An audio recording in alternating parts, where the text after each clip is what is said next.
제7장 동학운동의 불꽃, 접주의 여정. 당시 황평양서 동학 땅 중에서 내가 나이가 어린 사람으로서 많은 신도를 가졌다 하여 나를 아기 접주라고 별명지었다. 접주라는 것은 한 접의 수령이란 말로서 위에서 내리는 직함이다.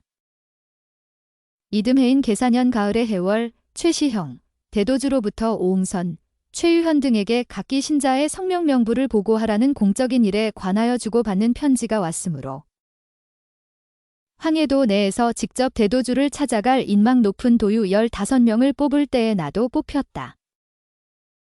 편발, 머리카락을 길게 따아 느린 머리로는 불편하다 하여 성관, 상투를 틀고 갔을 씀 하고 떠나게 되었다.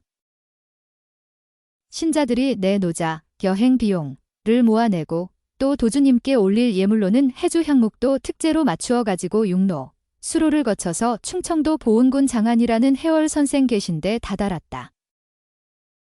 동네에 들어서니 이 집에서도 저 집에서도 지기금지원 이대강 시천주조하정 영세불망만사지 하는 주문 외우는 소리가 들렸다.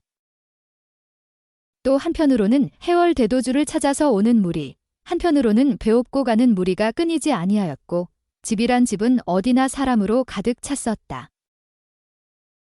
우리는 접대인에게 우리 일행 15명의 명단을 알려주고 대도주께 우리가 온 것을 통보하였더니 1시간이나 지나서 황해도에서 온 도인을 부르신다는 통지가 왔다.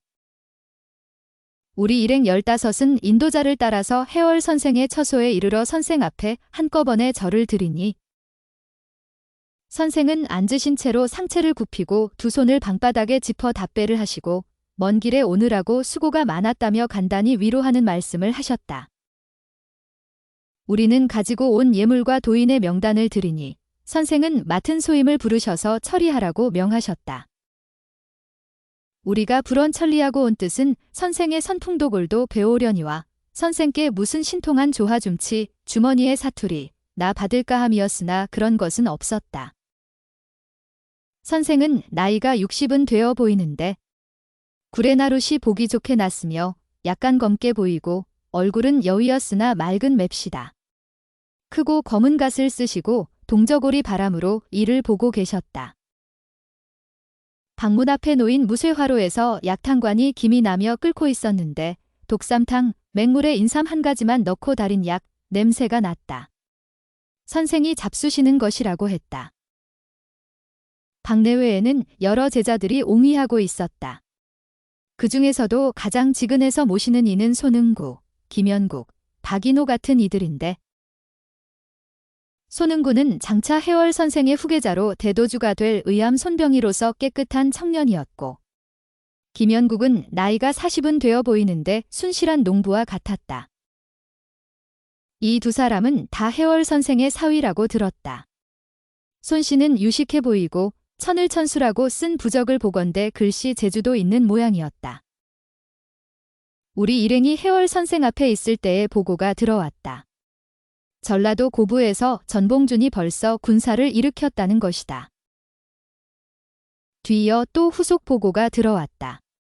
어떤 고을의 수령이 도유, 동학도를 닦는 선비의 전 가족을 잡아가두고 가산을 강탈하였다는 것이었다.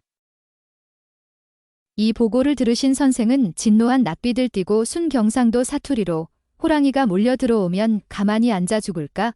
참나무 몽둥이라도 들고 나서서 싸우자 하시니 선생의 이 말씀이 곧 동월령이었다. 각지에서 와서 대령하던 대접주들이 물 끓듯 살기를 띠고 물러가기 시작하였다. 각각 제 지방에서 군사를 일으켜 싸우자는 것이었다. 우리 황해도에서 온 일행도 각각 접주, 동학의 교단 조직인 접의 책임자를 이르던 말, 라는 첩지, 임명장을 받았다. 거기에는 두건 속의 해월인이라고 전자로 새긴 도장이 찍혀 있었다. 선생께 하직하는 절을 하고 물러나와 잠시 속리산을 구경하고 고향으로 돌아오는 길이었다. 벌써 곳곳에 사람들이 떼를 지어 모이고 평상복에 칼 찬 사람을 가끔 만나게 되었다.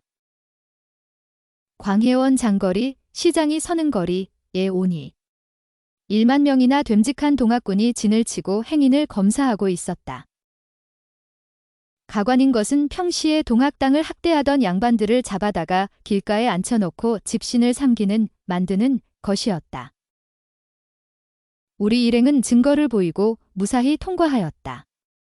북은 촌락에서 밥을 짐으로 지어가지고 도소, 사령부로 날라오는 것을 무수히 길에서 만났다.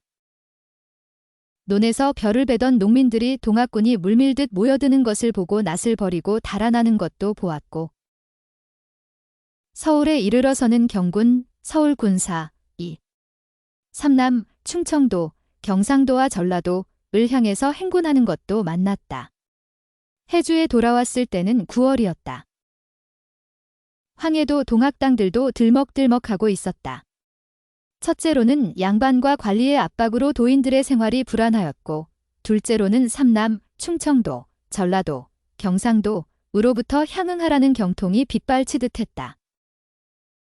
그래서 15접주를 위시하여 여러 접주들이 회의한 결과 거사하기로 작정하고 제1회 총소집의 위치를 해주 죽천장으로 정하고 각처 도인에게 경통을 발하였다.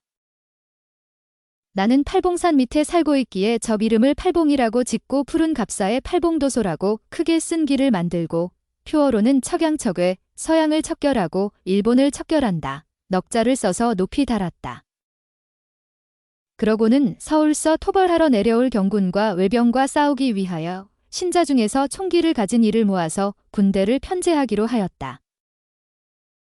나는 본시 산속 골짜기의 잡쟁이 자질구레한 일을 하는 사람, 또 상놈인 까닭에 산포수 신자가 많아서 다 모아보니 총을 가진 군사가 700명이나 되어 무력으로는 누구의 적보다도 나았다. 인근 부호의 집에 간직하였던 약간의 호신용 무기도 모아들였다. 최고회의에서 작성한 전략으로는 우선 황해도의 수부, 도의 가명이 있는 곳, 위인 해주성을 빼앗아 탐관오리와 외놈을 다 잡아 죽이기로 하고 팔봉적주 김창수로 선봉장을 삼는다는 것이었다. 이것은 내가 평소에 병서에 소양이 있고 또 내 부대의 산포수, 산에서 사냥하는 일이 직업인 사람가 많은 것도 이유겠지만은 자기네가 앞장을 서서 총알바지가 되기 싫은 것이 아마 가장 큰 이유일 것이다. 그러나 나는 쾌히 선봉, 맨 앞장이라고 쓴 사령기를 들고 말을 타고 선두에 서서 해주성을 향하여 전진하였다. 해주성 서문 밖 선녀산에 진을 치고 총공격령이 내리기를 기다리며 대기하고 있었다. 이윽고 총지휘부에서 총공격령이 내리고 작전 계획은 선봉장인 나에게 일임한다는 명령이 왔다. 나는 이렇게 계획을 세워서 본부에 아뢰고 곧 작전을 개시하였다. 지금 성내에 아직 경군, 서울의 군대은 도착하지 아니하고 오합지중으로 된 수성군, 성을 지키는 군대 200명과 외병 7명이 있을 뿐이니 선발대로 하여금 먼저 남문을 엄습케 하여 수성군의 힘을 그리로 끌게 한 후에 나는 서문을 깨뜨릴 터인즉 총사령부에서 형세를 보아서 허약한 편을 도우라는 것이었다. 총사령부에서는 내 계획을 채용하여 한 부대를 남문으로 향하여 행진케 하였다. 이때에 수명의 외병이 성 위에 올라 대여섯 방이나 시험 사격을 하는 바람에 남문으로 향하던 선발대는 도망하기 시작하였다. 외병은 이것을 보고 돌아와서 달아나는 무리에게 총을 연발하였다. 나는 이에 전군을 지휘하여서 서문을 향하여 맹렬한 공격을 개시하였는데 돌연 총사령부에서 퇴각하라는 명령이 내리고 우리 선봉대가 머리도 돌리기 전에 따르던 군사가 산으로 들로 달아나는 것이 보였다. 한 군사를 붙들어 퇴각하는 까닭을 물으니 남문 밖에서 신도 서너 명이 총에 맞아 죽은 까닭이라고 했다. 이렇게 되니 선봉대만 혼자 머물 수도 없어서 비교적 질서 있게 퇴각하여 해주에서 서쪽으로 80리 되는 회학동과 가명댁에 머무르기로 하였다. 무장한 군사는 축이 안 나고 거의 전부 따라와 있는 것이 대견하였다.